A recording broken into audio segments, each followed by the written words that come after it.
नमस्कार साथियों, कैसे हैं आप सभी। उम्मीद करता हूं कि आप स्वस्थ होंगे, सुखी होंगे और प्रसन्न होंगे।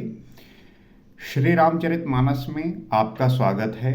हम यहाँ पे राम के चरित्र का गुणगान करते हैं और जानने समझने का प्रयास करते हैं कि जब आप जीवन में त्याग करते हैं, तपस्या करते हैं, साधना करते हैं, तो आपका जीवन भी राम के चरित्र जैसा, राम के जैसा हो जाता है। और जब आप नित्य उस पर काम करते हैं, उस पर जब आप सोचते हैं और उसके लिए आप अपने आप को साधते हैं, तो आपका भी चरित्र उसी प्रकार से हो जाता है। तो राम की भक्ति आपको वो सिखाती है, आपको वो समझ देती है, जिसके माध्यम से आप जो है अपने जीवन में वो निखार, वो समझ और वो ज्ञान ला सकते हैं, जिससे आप इस समाज के लिए जो आपकी जिम्मेदारी है वो कर सकें, जो आपकी जिम्मेदारी है उसे समझ सकें और उसके प्रति अपने आप को समर्पित करते हुए आप अपने लिए और इस समाज के लिए वो दे सके जिसकी ज़रूरत है। तो आइए हम देखते हैं और समझते हैं कि गोस्वामी तुलसीदास जी क्या लिखते हैं और क्या समझा रहे हैं राम के चरित्र के बारे में। तो कहते हैं, जथा सुमंजन अंजिद्रग साधक सिद्ध सुजान, कौतुक देखत शैल बन भूतल भूरि निधान। जैसे सिद्ध जनों को नेत्रों में लगाकर साधक सिद्ध और सुजान पर्वतों, वनों और पृथ्वी के अंदर कौतुक से ही बहुत सी खाने देखते हैं। तात्पर्य क्या है कि जब आप अपनी साधना को समझते हुए, अपनी साधना को जानते हुए और जैसे सिद्धजन होते हैं, सिद्धजनों को नेत्रों में लगाकर, जो सिद्धजन होते हैं, जो ऐसे महान आत्मा होते हैं, जब उनको आप याद करते हैं, उनका जब आप स्मरण करते हैं, चिंतन करते हैं, तो जो उनकी ऊर्जा है वो आप में प्रवाहित होने लगती है, आप में जो है उस ऊर्जा का संचार होने लगता है। तो उन सिद्धजनों को नेत्रों में लगाकर साधक सिद्ध और सुजान पर्वतों, वनों और पृथ्वी के अंदर कौतुक से ही बहुत सी खाने देखते हैं। तो जो व्यक्ति ऐसे होते हैं, जो व्यक्ति उनको इस प्रकार से जानने की कोशिश करते हैं, फिर वो चाहे पर्वत हो, चाहे वन हो और चाहे पृथ्वी के अंदर की जो कौतुक हों, वो खाने जो है वो देखने लगते हैं। वही कहते हैं, जथा सुवंजन अंज द्रग साधक सिद्ध सुजान, कौतुक देखत शैल बन भूतल भूरि निधान। जब ईश्वर की कृपा हो जाती है और उन सिद्धजनों की आप पे आशीर्वाद आता है, तब आपके अंदर वो क्षमता विकसित होती है कि आप जो है वो देख सकें। आगे कहते हैं, गुरपद रज मृद मंजुल अंजन, नयन अमीय द्रग दोष विभंजन, तेहिकर विमल विवेक विलोचन, बरनेव रामचरित भवमोचन। कहते हैं कि श्री गुरु महाराज के चरणों की रज कोमल और सुंदर नयन अमृत अंजन है, जो नेत्रों के दोषों का नाश करने वाला है। उस अंजन से विवेक रूपी नेत्रों को निर्मल करके मैं संसार रूपी बंधन से छुड़ाने वाले श्री राम का चरित्र का वर्णन करता हूँ। तो तुलसीदास जी ये कह रहे हैं और गुरु की महिमा का गुणगान कर रहे हैं और समझा रहे हैं कि गुरु महाराज के चरणों की जो रज है, कोमल और सुंदर, जिनके नयन अमृत अंजन हैं, जो नेत्रों के दोषों का नाश करने वाले हैं और उस अंजन से विवेक रूपी नेत्रों को निर्मल करके संसार रूपी बंधन से जो छुड़ाने वाले हैं, ऐसे श्री राम चरित्र का मैं वर्णन करता हूँ। तो श्री राम के चरित्र का वर्णन करना एक छोटे मुंह से बड़ी बात कहना होता है, क्योंकि उनका चरित्र इतना बड़ा है, इतना व्यापक है, इतना विशाल है कि हम जो है उनके चरित्र के बारे में जब हम बात करते हैं, तब हम सोचते हैं कि हम क्या कह पाएंगे, क्या समझ पाएंगे, क्योंकि उनका चरित्र बहुत ही विशाल है। जब आप उनकी चरित्र का गुणगान करने जाएंगे, स्तुति करने जाएंगे, समझने की कोशिश करेंगे, तब आप उनके जो है कुछ परसेंट क्या, कई उससे भी कम मान लीजिए, उतना भी आपके भीतर वो चीज़ नहीं उपलब्ध होती।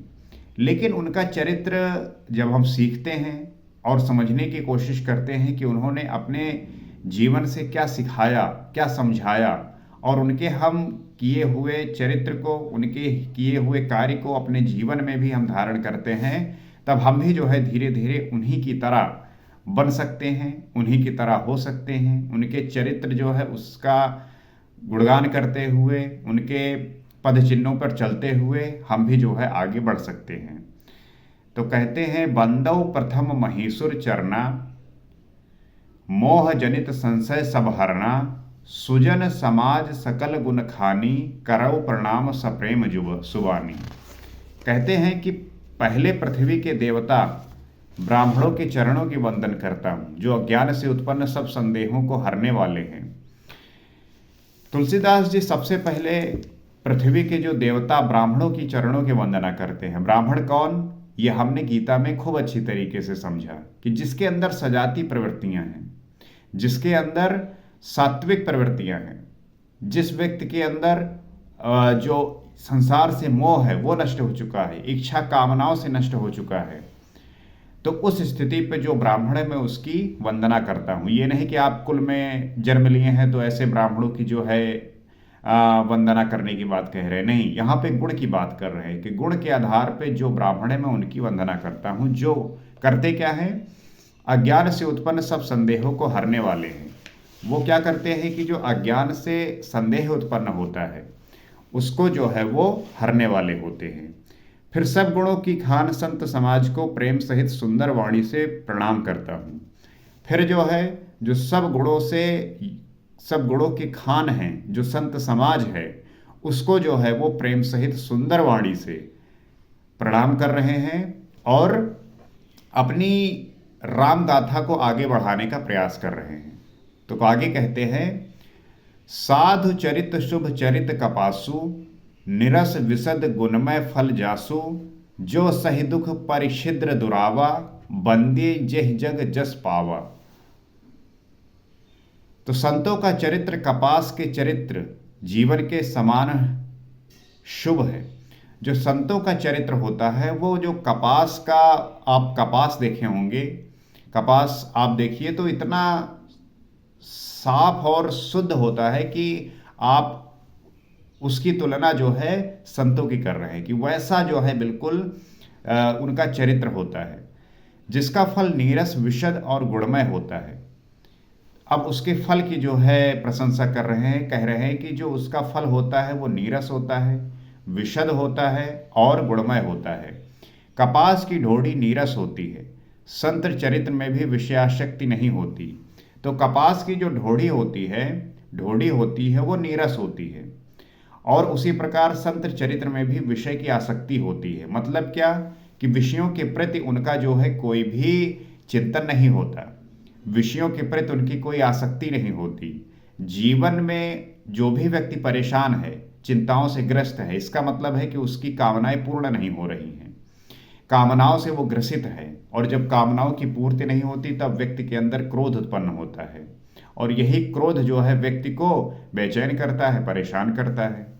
तो हमें जो है अगर आपको जीवन में सुखी रहना है, शांत रहना है, तो आपके जीवन में उस विषय आसक्ति से दूरी बनानी होगी। जब तक आप उससे दूरी नहीं बनाएंगे आप जीवन में परेशान ही रहेंगे। तो इससे वो भी नीरस हैं, क्योंकि संतों का चरित्र भी ऐसा होता है कि विषय से उनका कोई मतलब नहीं होता। कपास उज्जवल होता है, संत का हृदय भी अज्ञान और पाप रूपी अंधकार से रहित होता है। इसलिए अब जैसे कपास जो है वो उज्जवल होता है, आप कपास देखे ही होंगे, वो उज्जवल होता है, सफेद होता है। तो संत का हृदय भी अज्ञान और पाप रूपी अंधकार से रहित होता है। तो जो संत होते हैं उनका भी जो हृदय है वो अज्ञान और पाप से रहित होता है। इसका मतलब कि उनका भी हृदय उज्जवल होता है, इसलिए वो विशद है। और कपास में गुण होते हैं, तंतु होते हैं। इस प्रकार संत का चरित्र भी सद्गुणों का भंडार होता है, इसलिए वो गुणमय है। तो जिस प्रकार से कपास इतना उपयोगी होता है, गुण होते हैं उसमें, उसी प्रकार संत भी होता है। इसीलिए संत के चरित्र का जो है हम गुणगान करते हैं और इसीलिए जो है वो पूजनीय होते हैं। जैसे कपास का धागा सुई के किए हुए छेद को अपना तन देकर ढक देता है, अथवा कपास जैसे लोढ़े जाने, काते जाने और बुने जाने का कष्ट सहकर भी वस्त्र के रूप में परिणत होकर दूसरों के गोपनीय स्थानों को ढकता है, उसी प्रकार संत स्वयं दुख सहकर दूसरों के छिद्रों दोषों को ढकता है, जिसके कारण उसमें जगत में वंदनीय यश प्राप्त किया जाता है। क्या बात लिखी है गोस्वामी तुलसीदास जी ने, कि जिस प्रकार से कपास के अंदर इतने गुण होते हैं, उज्जवल होता है, और कपास से जो आप वस्त्र बनते हैं, जिससे आप अपना शरीर ढकते हैं, उसमें कितने सारे प्रयोग किए जाते हैं, कितनी सुइयां उसके भीतर से ले जाके कपड़ा सिला जाता है। तो उसी प्रकार संतजन भी होते हैं, संत भी उसी प्रकार दुख सहते हैं, दूसरों के दोषों को ढकते हैं, और जिसके कारण उनकी जगत में वंदना होती है, यश होती है। तो कपास की तुलना संत से करना कितना सुंदर तरीके से प्रस्तुत किया है, इस बात को गोस्वामी तुलसीदास जी के चरित्र का भी हम गुणगान कर सकते हैं। हम उनके चरित्र का गुणगान करते हुए उनके जो उन्होंने लिखा है उसका हम सही तरीके से विश्लेषण कर सकते हैं। कितना सुंदर लिखा कि साधु चरित शुभ चरित कपासु, निरस विशद गुणमय फल जासु, जो सहि दुख परिछिद्र दुरावा, बंदनीय जेहि जग जस पावा। तो कितना सुंदर तुलसीदास जी ने लिखा है कि जो संत होते हैं उनका जो चरित्र होता है वो कपास के समान होता है। आगे कहते हैं, मुद मंगलमय संत समाजू, जो जग जंगम तीरथ राजू, राम भक्ति जहाँ सुरसरी धारा, सरसई ब्रह्म विचार प्रचारा।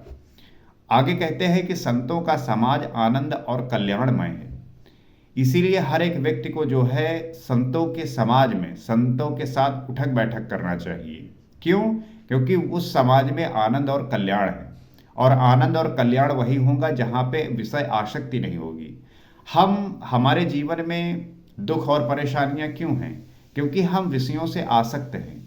हमें बहुत कुछ चाहिए, गाड़ी चाहिए, घर चाहिए, स्त्री चाहिए, पुरुष चाहिए, तरह तरह की चीज़ें हमारे जीवन में चाहिए, और संतों को वो कुछ मोह नहीं कर सकती, उससे वो रहित हो चुके हैं, इसलिए वो आनंदित होते हैं और कल्याणकारी होते हैं।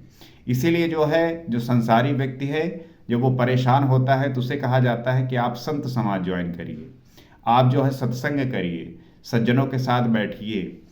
अब बैठ भले जाइए, सब कुछ कर लीजिए, लेकिन अगर आपका मनोभाव नहीं बदला तो आप घर में आकर फिर उसी तरीके से परेशान हो जाएंगे। लेकिन अगर आपका उठना बैठना संतों के समाज में रहेगा तो आपका जो विचार है वो जरूर बदलेगा, और आपका जीवन आनंद से भर जाएगा। तो जगत में चलता फिरता तीर्थराज प्रयाग है, जहां उस संत समाज रूपी प्रयागराज में राम भक्त रूपी गंगा जी की धारा है, और ब्रह्म विचार का प्रचार सरस्वती जी हैं। तो जगत में चलते फिरते तीर्थराज अर्थात प्रयाग जी हैं, जहाँ पर राम भक्त रूपी गंगा जी की धारा चल रही है, और ब्रह्म विचार का प्रचार सरस्वती जी हैं। तो हम किस तरीके से किसको कैसे आइडेंटिफाई करते हैं, ये बोध का विषय है। और कितना बढ़िया तुलसीदास जी लिखते हैं, मुद मंगलमय संत समाजू, जो जग जंगम तीरथ राजू, राम भक्ति जहाँ सुरसरी धारा, सरसई ब्रह्म विचार प्रचारा। कितना बढ़िया उन्होंने लिखा है। आगे कहते हैं, विधि निषेधमय कलिमल हरणी, करम कथा रवि नंदन बरनी, हरिहर कथा विराजत बेनी, सुनत सकल मुद मंगल देनी। कहते हैं विधि और निषेध, ये करो और ये ना करो रूपी कर्मों की कथा कलयुग के पापों को हरने वाली सूर्य तनया यमुना जी हैं, और भगवान विष्णु और शंकर जी की कथाएं त्रिवेणी रूप से सुशोभित हैं। भगवान विष्णु और शंकर जी की कथाएं त्रिवेणी रूप से सुशोभित है, जो सुनते ही सब आनंद और कल्याणों को देने वाली हैं। तो विधि और निषेध, विधि का मतलब होता है कि आपको क्या करना है, और निषेध का मतलब होता है कि आपको नहीं करना। रूपी कर्मों की कथा कलयुग के पापों को जो हरने वाली हैं, जो सूर्य तनया हैं यमुना जी, और भगवान विष्णु और शंकर जी की जो कथाएं त्रिवेणी रूप से सुशोभित हैं, जो भी सुनते हैं वो आनंद को प्राप्त होते हैं और कल्याण को प्राप्त होते हैं। तो वही कहने का मतलब है कि विधि निषेधमय कलिमल हरणी, कि क्या करना है क्या नहीं करना है, उसको जो हरने वाली हैं। करम कथा रविनंदन बरनी, जो सूर्य तनया है यमुना जी, हरिहर कथा विराजत बेनी, सुनत सकल मुद मंगल देनी। तो हम इन चौपाइयों को आत्मसात कर कर, इनको समझकर अपने जीवन में आनंद से भर सकते हैं और हम इन आनंद को जीवते हुए दूसरों के कल्याण के लिए अपना जीवन लगा सकते हैं। आगे कहते हैं, बट विश्वास अचल निज धर्मा, तीरथ राज समाज सुकर्मा, सबहि सुलभ सब दिन सब देशा, सेवत सादर समन कलेसा। कहते हैं उस संत समाज रूपी प्रयाग में अपने धर्म में जो अटल विश्वास वो अक्षय वट है, और शुभ कर्म ही उस तीर्थराज का समाज है। वो संत समाज रूपी प्रयागराज सब देशों में सब समय सभी को सहज रूप में प्राप्त हो सकता है, और आदर पूर्वक सेवन करने से क्लेशों को नष्ट करने वाला है। कितनी बढ़िया बात कहते हैं कि अपने धर्म में जो अटल विश्वास है, धर्म का मतलब है वो विज्ञान, वो सत्य जिसमें वो अटल है, वो अक्षय वट है, और शुभ कर्म ही उस तीर्थराज का समाज है। जो आपका शुभ कर्म होता है उसी से आपके समाज का निर्माण भी होता है। तो वो सब देशों में सब समय सभी को सहज में ही प्राप्त हो सकता है। तो आदर पूर्वक सेवन करने से जो आपके सारे क्लेश हैं वो नष्ट हो जाते हैं, खत्म हो जाते हैं। तो वही तुलसीदास जी लिखते हैं, बट विश्वास अचल निज धर्मा, तीरथ राज समाज सुकर्मा, सब ही सुलभ सब दिन सब देशा, सेवत सादर समन कलेशा। कितनी बढ़िया जो है बात कहते हैं। आगे कहते हैं, अकथ अलौकिक तीर्थ राव, देई सद्य फल प्रगट प्रभाव। वो तीर्थराज अलौकिक और अकथनीय है एवं तत्काल फल देने वाला है, उसका प्रभाव प्रत्यक्ष है। तो जो वो तीर्थराज हैं वो अलौकिक हैं, अकथनीय हैं, जिनके बारे में कहा ही नहीं जा सकता, अर्थात वो इतने ज़्यादा कृपा बरसाने वाले हैं और तत्काल फल देने वाले हैं, जो कि उनका प्रभाव प्रत्यक्ष है। आपको वो बिल्कुल सामने ही दिखेगा, एकदम सहज रूप में दिखेगा, वो आपको महसूस होगा। वही कहते हैं, अकथ अलौकिक तीर्थ राव, देई सद्य फल प्रगट प्रभाव, जो साक्षात देते हैं, जो साक्षात प्रकट करते हैं। तो आज के एपिसोड में हमने ये समझा और जाना कि कैसे जो है गोस्वामी तुलसीदास जी राम के चरित्र का गुणगान करने से पहले उन सभी को जो है याद कर रहे हैं, उन सभी को जो है वो इनवाइट कर रहे हैं कि उनके कार्य में ये सभी का जो आशीर्वाद है, जो कृपा है वो बने, जिससे वो राम के चरित्र का गुणगान कर सके। तो हर एक व्यक्ति को भी इसी प्रकार से करना चाहिए। जब भी आप कोई कार्य प्रारंभ करें तो आप सभी को जो है इनवाइट करिए, सभी के विचारों को लेकर सभी की ऊर्जा को उसमें समाहित करिए, और फिर उसके बाद जो है कार्य को प्रारंभ करिए। फिर जो है देखिए आपका वो कार्य कितने सफल और शुभ तरीके से संपन्न होगा। तो आप जो है इसका पाठ करिए, और रामचरितमानस का पाठ जो व्यक्ति नित्य करता है उसका जो विचार है, उसकी जो आत्मा की शुद्धि है, हृदय की जो शुद्धि है वो होती रहती है, उसमें पवित्रता आता रहता है, और उस व्यक्ति का जीवन जो है सुगम और सहज हो जाता है। तो आप रामचरितमानस का पाठ नित्य अपने घर पर अध्ययन करिए, पढ़िए। आप इस वीडियो के माध्यम से भी सीख सकते हैं, इस वीडियो के माध्यम से भी सुन सकते हैं, देख सकते हैं। तो आज के एपिसोड में इतना ही। अगले एपिसोड में आपसे फिर मुलाकात होगी। नमस्कार।